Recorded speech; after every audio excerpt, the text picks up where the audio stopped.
Okay, so we're talking about monitoring and we're talking about taking the guesswork out of the scenario, and a hugely important part of that process is soil testing. So we're going to have a quick demonstration of how you might test your soil.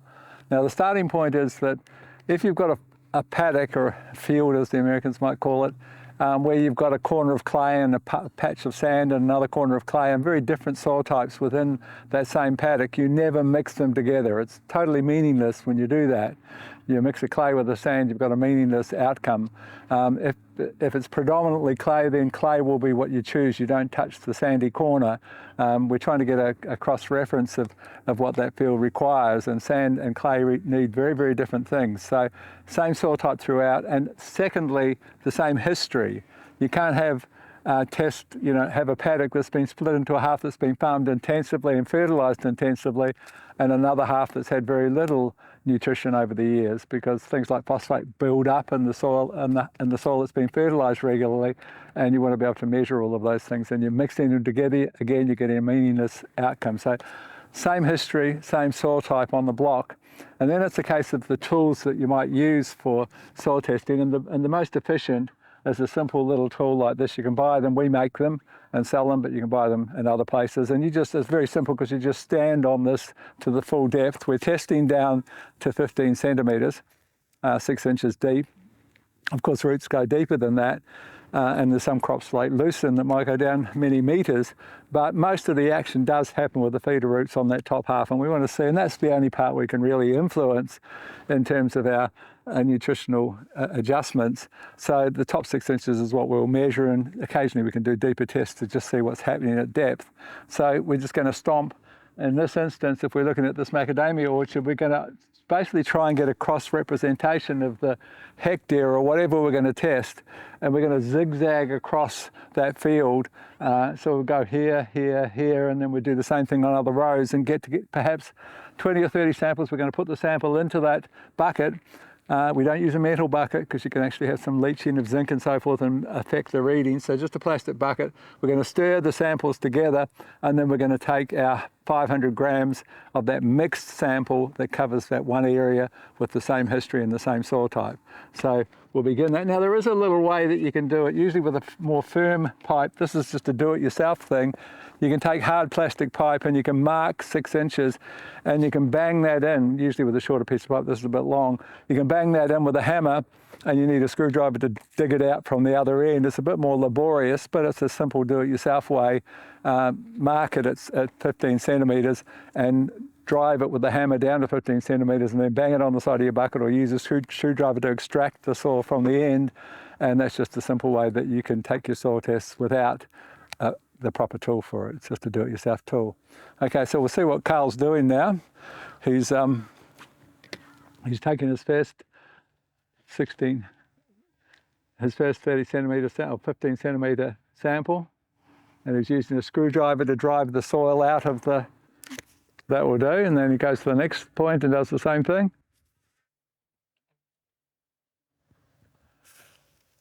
Now you typically choose the area not directly under the drippers when you're measuring under the drip line, because there's a concentration obviously directly under the drippers. So that's what Karl's decided to do here. It's quite heavy clay, and he's using a screwdriver to pull the clay out from the sampler.